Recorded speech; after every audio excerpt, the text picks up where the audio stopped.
বিএনপিকে বাদ দিয়ে বিএনপির সমর্থন ছাড়া বাংলাদেশে জামাত যদি মনে করে একাই রাষ্ট্রে ক্ষমতা যাবে চরমোনাইকে নিয়ে, অসম্ভব। বাংলাদেশের মানুষ এখন স্লোগান দেবে পাড়ায় পাড়ায়, ছোটো ছোটো বাচ্চারা জামাত শিবির রাজাকার, এই মুহূর্তে বাংলাদেশ পাকিস্তানের রাজাকার, পাকিস্তানে ফিরে যায়।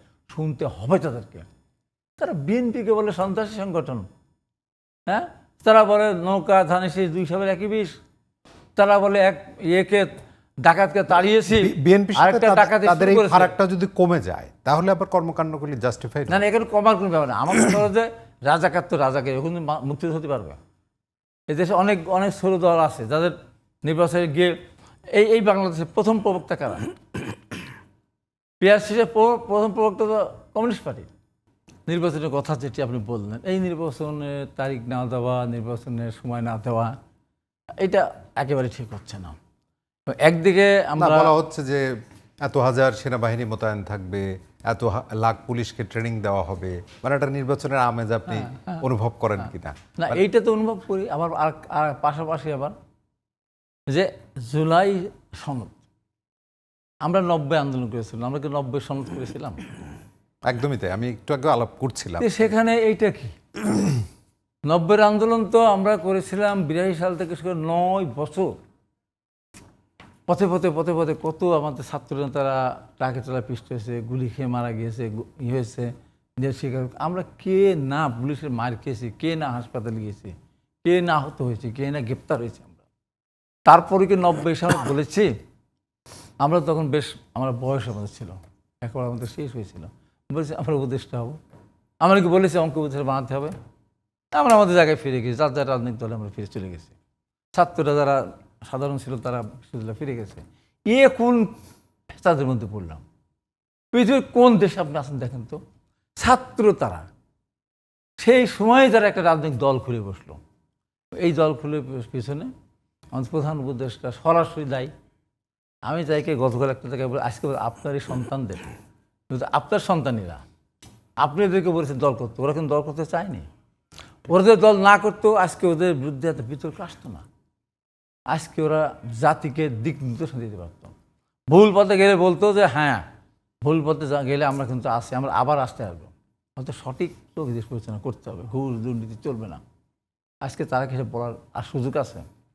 চাঁদাবাজি করা যাবে না, এটা বলার সুযোগ আছে?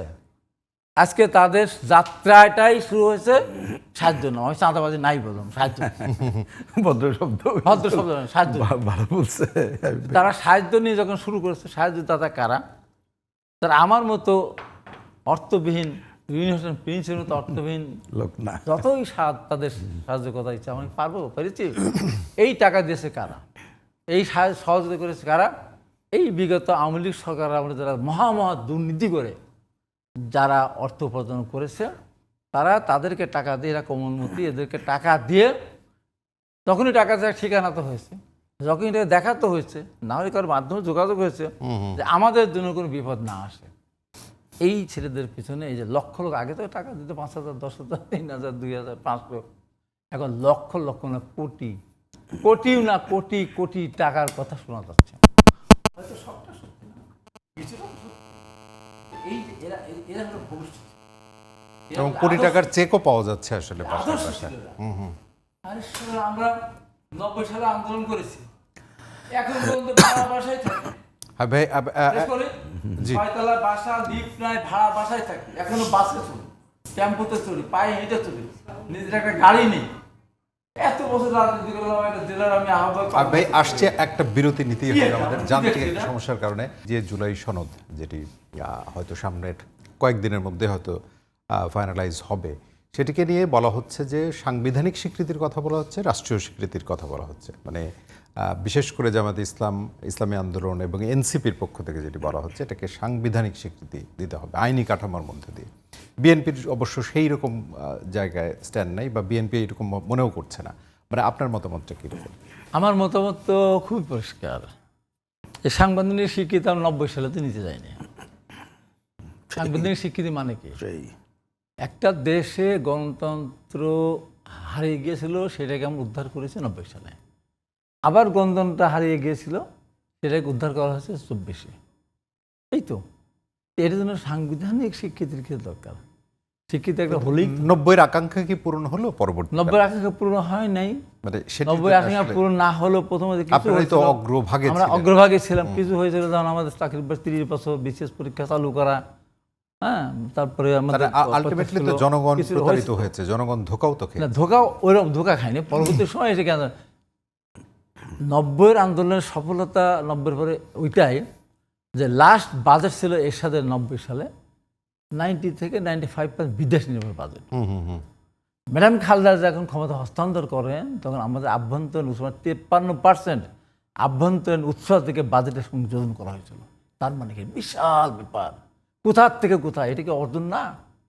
তারপরে এই যে শুরু হলো মেয়েদের অবৈতনিক শিক্ষা ব্যবস্থা, শিক্ষার উন্নয়ন, খাদ্য, 5,000 টাকা কৃষি সুস্থ মাপ, 10,000 টাকা কৃষির মাপ, এই যে এই ব্যাপক যে উন্নয়নের জন্য যে একটা ধারায় গেলেন, ওইটাই তো সফলতা।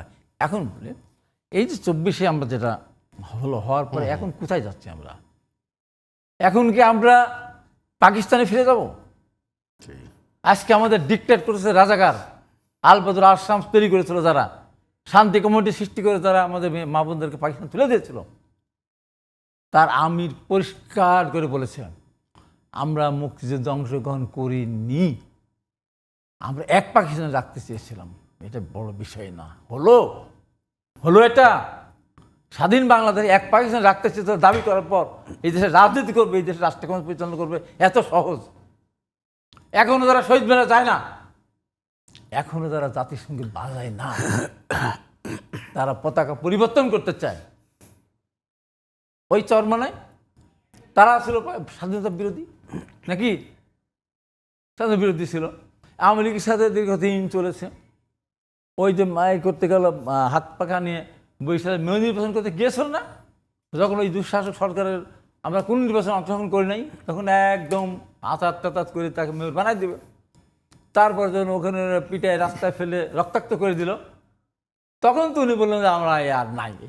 ওই তার পাক পর্যন্ত ওই সরকার পারপাসটা সার্ভ করছে, যেখানে দেখতেছে দেশে অত্যাচার নির্যাতন করতেছে।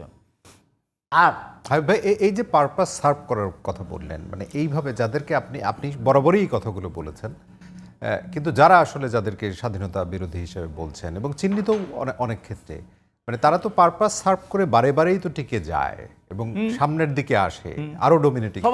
সেটার দায়ভার আসলে কার? যখন যেমন যে পরগাছা, ও বট গাছে ওঠে, কাঁঠাল গাছে ওঠে, আম গাছে ওঠে, যেখানে পায় যে গাছ পায় তার উপরেই ওঠে। এটা তাই করেছে। 86-এর নির্বাচনে চলে গেল আওয়ামী লীগের সাথে। ওই সময় তারা না আওয়ামী লীগ শেষ যেত না, আওয়ামী লীগ তো 15 দল ভেঙে 8 দল নিয়ে নির্বাচন করতে গেল। আবার দেখেন 91 সালের নির্বাচনে বিএনপির সাথে একটা সমঝোতা করলো, যেখানে ওদের সমর্থন পেটি ওরা ভোট বিএনপি দিল, ওদের আবার বিএনপি দিয়ে বেশ কিছু সিট পেল তো 2টা সংসদে আসন নিল, সরকার গঠন করলো বিএনপি। তাহলে 2টা সংসদে আসন সংযুক্ত আসন তারা নিল। কেমন ধরনের মানে কেমন কি বলে, এটা কোন ভাষা ব্যবহার করব?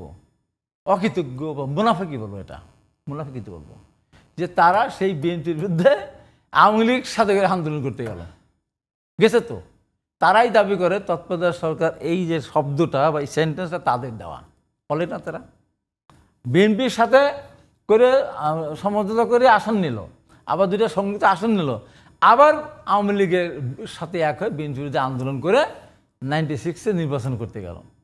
গিয়ে কয় আসন পেয়েছিল? 3টা। এর বান্ধে হলো এই বিএনপিকে বাদ দিয়ে, বিএনপির সমর্থন ছাড়া বাংলাদেশে জামাত যদি মনে করে একাই রাষ্ট্রে ক্ষমতা যাবে চরমোনাইকে নিয়ে, অসম্ভব। বাংলাদেশের মানুষ এখন স্লোগান দেবে পাড়ায় পাড়ায়, ছোটো ছোটো বাচ্চারা জামাত শিবির রাজাকার, এই মুহূর্তে বাংলাদেশ পাকিস্তানের রাজাকার, পাকিস্তানে ফিরে যায়। শুনতে হবে তাদেরকে। তারা বিএনপিকে বলে সন্ত্রাসী সংগঠন, হ্যাঁ, তারা বলে নৌকা ধানেশি 2 সালের একই বিষ, তারা বলে এক ইয়েকে ডাকাতকে তাড়িয়েছি, বিএনপি আরেকটা ডাকাত তাদের এই ফারাকটা যদি কমে যায় তাহলে আবার কর্মকাণ্ডগুলি জাস্টিফাইড না। এখানে কমার কোনো ব্যাপার না। আমার মনে হয় যে রাজাকার তো রাজাকে এখন মুক্তি হতে পারবে। এই দেশে অনেক অনেক ছোট দল আছে যাদের নির্বাচনে গিয়ে এই বাংলাদেশের প্রথম প্রবক্তা কারা? পিআরসির প্রথম প্রবক্তা তো কমিউনিস্ট পার্টি। আজকে তো তারা বলতেছে না বাস্তবতার পরিপ্রেক্ষিতে তারা স্বাধীনতার পক্ষের শক্তি, প্রগতির শক্তি। আজকে প্রগতির শক্তি, স্বাধীনতার পক্ষে যে শক্তিগুলি আছে, তারা জানে নির্বাচন গেলে এই পদ্ধতি নির্বাচন গেলে আমরা আসন পাবো না, তারপরেও গণতন্ত্রের সাথে দেশের স্বার্থে তারা কিন্তু নির্বাচনের পক্ষে তারা কথা বলতেছে। যখন আমাদের প্রধান উপদেষ্টা চিনিকে কি বললেন, একটি দল ছাড়া সমস্ত দল নির্বাচন চায় না।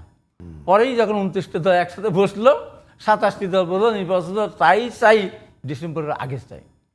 আজকে প্রধান উপদেষ্টার উদ্দেশ্যে এটুকু বলবো, একটা অনিবন্ধিত, হ্যাঁ তারা আন্দোলন করেছে, সরকার পতন তারা চায়নি। তারা তাদের দাবি মেনে নেওয়ার জন্য প্রধানমন্ত্রীর সাথে দেখা করতে প্রাণান্ত চেষ্টা করেছে, প্রধানমন্ত্রীর পাত্তা দেয়নি। উপাধ্যক্ষের সাথে দেখা করতেছে, উপাধ্যক্ষের দেখা দেয়নি। শেষ পর্যন্ত দুধের সাথে ঘোলে মিটল রাষ্ট্রপতির কাছে স্মারকলিপি আসলো। মানে ওই যে 24 সালে বিনা ভোটের নির্বাচন, সব রাজনৈতিক দলকে বাদ দিয়ে একবারও তারা ভাবে নাই, একবার তার প্রতিবাদ করতে, তার কাছে তাদের দাবি আদায় করতে। আজকে মনে হচ্ছে সারা বাংলাদেশের মালিক হয়ে গেছে তারা। আমি প্রধান উপদেষ্টাকে বলবো, স্বরাষ্ট্র উপদেষ্টাকে বলবো, এই পদযাত্রার নামে যে নাটক করে বেড়াচ্ছে, দেশের অর্থনীতি কি হবে কোনো আলোচনা নেই, শিক্ষা ব্যবস্থা ধ্বংস হয়ে গেছে, শিক্ষা ব্যবস্থা ছাত্রদের ঘরে ফিরতে দিচ্ছে না, তাদেরকে রাস্তায় নামতেছে, দেশটা তো ধ্বংস হয়েছে। অর্থনীতি ধ্বংস হলে সেই দেশ আবার পুনর্গঠিত হতে পারে, শিক্ষা ব্যবস্থা ধ্বংস হয়ে দেশ জাতি ধ্বংস হয়েছে, আজকে সেই জায়গায় নিয়ে যাচ্ছে। তাদেরকে পাহারা দিচ্ছে, হ্যাঁ মানে কোটি কোটি টাকা খরচ করে, এবং সেনাবাহিনী তাদেরকে ট্যাঙ্ক নিয়ে তাদের পেছনে নাকি ওটা কি বলে এই আর্মার গাড়ি নিয়ে তাদের পেছনে পাহারা দিচ্ছে। কেন, কোন কারণে? নিবন্ধিত তারা হয়নি, যারা এখনো নিবন্ধিত হয়নি, যারা এখনো নির্বাচন করার যে সামর্থ্য সেটা এখনো অর্জন করেনি, তারা বললে আমরা পেয়ার মানি না, পেয়ার ছাড়া, তারা বলে আমরা পেয়ার মানি না, তারা বলে আমরা সনদ জুলাইয়ের সনদ আমরা মানি না, তারা বলে যে এইটা কেন, তারা কারা? তারা হ্যাঁ তাদের আমরা সমীহ করেছে, স্নেহ করেছে, কিন্তু তারা যে মাত্রায় অশোভন আচরণ শুরু করেছে, খারাপ ভাষাটা বললাম না, এত অশোভন আচরণ একজন রাজনীতিবিদ কোনোভাবেই করতে পারে না। আর যারা মানুষের সাহায্য নিয়ে শত শত গাড়ির বহর দুদু কাছকে খুঁজে দেখুক তো, এই 1 বছর আগে তাদের বাড়িঘরের কি অবস্থা ছিল, পোশাক আশাক কী ছিল ম্যাসে, এক চড়তো বাসে, এখন বড় বড় গাড়ি, আমরা এখনো বাসে চলি, গাড়ি নাই, রাস্তায় রাস্তায় ঘুরি, পায়ে হাঁটি, আর তাদের গাড়ি, তাদের সাজসজ্জা কি অবস্থা। একজন উপদেষ্টা, আমি একটা ইউনুস সাহেব যে পাপটা করেছে, আমার নেতা বলেছে বিরুদ্ধে বলেন না, আমি বিরুদ্ধে বলতে চাচ্ছি না, পাপ করে যেটা করে সেটা বলি। শেখ হাসিনা বলেছিলেন না, ওই যখন দেখা চুবাই নিজে চুবাচ্ছে, ওই 2বার চুবা দিতে হবে, ব্যায়াম খানা টুসকে ফেলে দিতে হবে।